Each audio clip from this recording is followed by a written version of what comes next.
there, I'm Jake and we are the Obi Thorn Alliance, and in today's video we're doing our first video game full gameplay trailer of Hogwarts Legacy.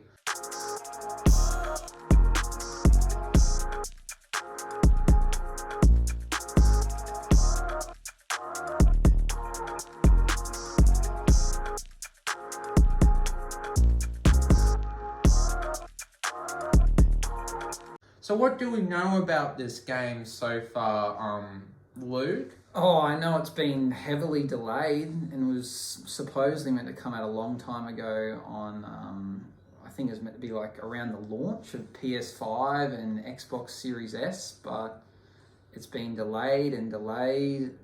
Beyond that, it was, promised to be the most exciting Harry Potter game I've ever had, and it was going to be the most immersive Hogwarts experience, which if that's the case, I'm very intrigued because I don't know about you, but I grew up playing the original Harry Potter games when they were coming out on like PlayStation 1 and PS2, and they were some of my favorite memories of playing video games as a childhood. So if this can harness that, it's going to be pretty exciting. Did you ever play those games? No, I haven't, no. I remember one Christmas getting a PlayStation 1 and getting Harry Potter and the Philosopher's Stone game and playing it all day Christmas Day. And it was just the coolest game, and then they just got better and better from there on, and then they just stopped making them. I don't even think they made games for the last few movies, which is a bit disappointing, but they were really, really cool games. They were, before open world was really a thing. What do you know about this game? That it's coming out on mostly all consoles, all platforms, so that's cool. So that means we can both play it if we want to and maybe review it, and the release date might be revealed in this video, but from looking it up it says 2022 and not a date, so yeah. Okay, well, let's quit wasting time, let's watch it. Okay.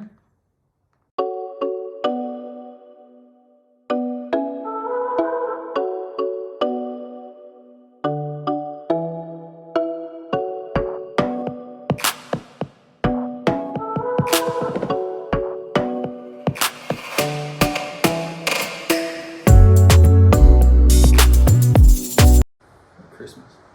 So did that convince you, or do you feel like that was more of a sales pitch? Because we got to see gameplay of it, but it was more, you can do this, you can do that. But how's your thoughts? No, I think the video did what I expected it to do. Like, that's what I would have rathered as gameplay. Instead of seeing someone just walking around completing a mission, we got to see different aspects of the game. I think it was actually done really well. As a game I was always going to buy anyway, but to me it looks like it could be the best game ever made. Like, it looks that good, and it looks like the old games, but way better, way more interactive, and just more modernized. So I think it's going to be amazing. Yeah, I think I'll definitely pre-order it once there's a date on it.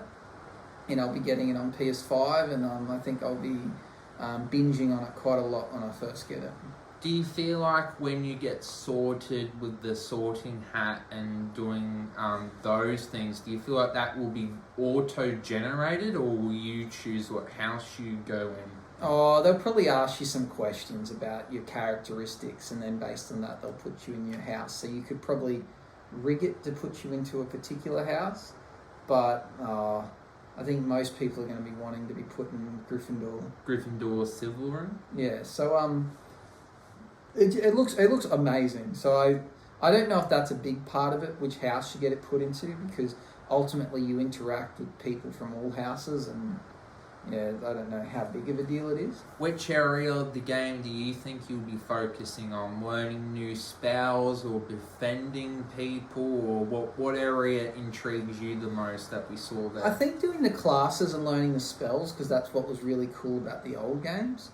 But it just looks like it's going to be a big game. There's going to be a lot to do, and it's going to take maybe 100+ hours to complete, which would be really exciting if that's the case. It looks like GTA LMR and Red Dead Redemption, but in a Harry Potter sort of style. It looks like a sort of place that you can basically choose what sort of path you like. What I think is cool. It's cool that they decided to do that instead of just a typical everyone plays as for example, Gryffindor and the bad guy was Slytherin or something. Well, I think that's cool. I like the fact that it's set well before Harry Potter's time, and where the other games followed the movies, you ultimately knew the ending.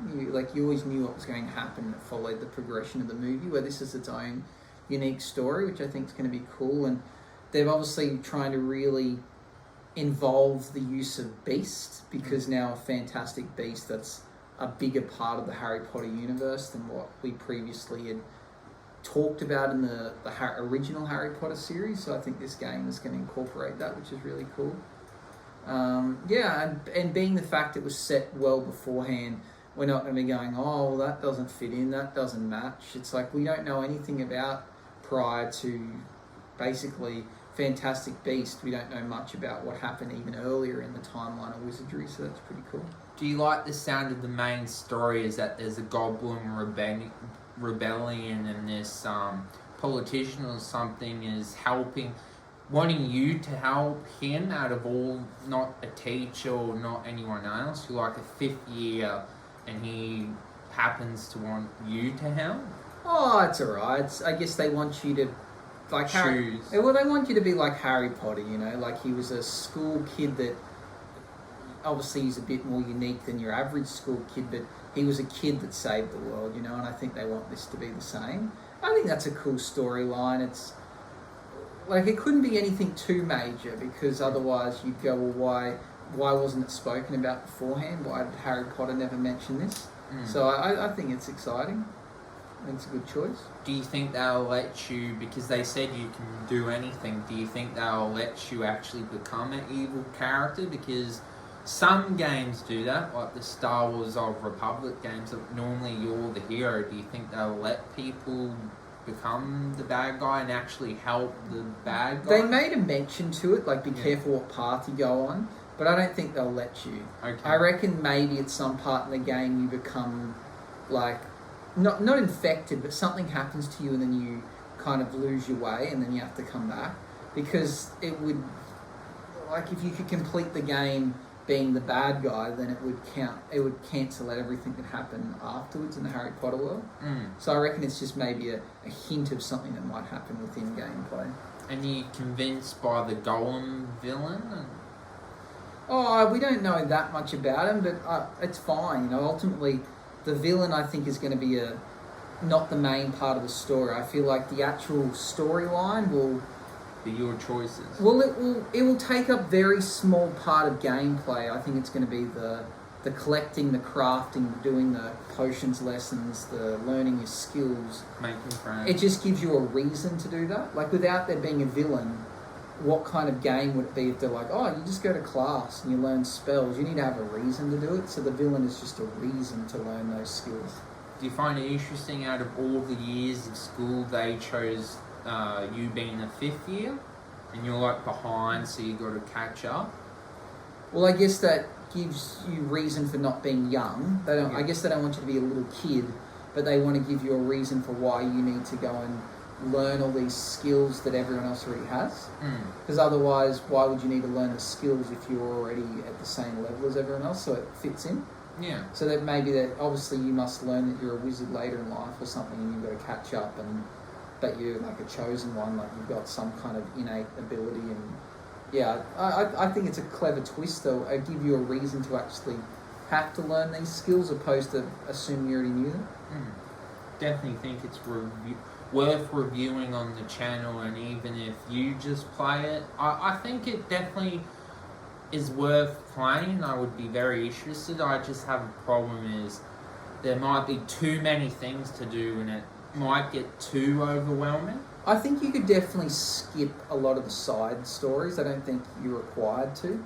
I think if you just want to follow the standard path and do the minimum, you could get away with it. And then you could probably go back and complete all the side missions.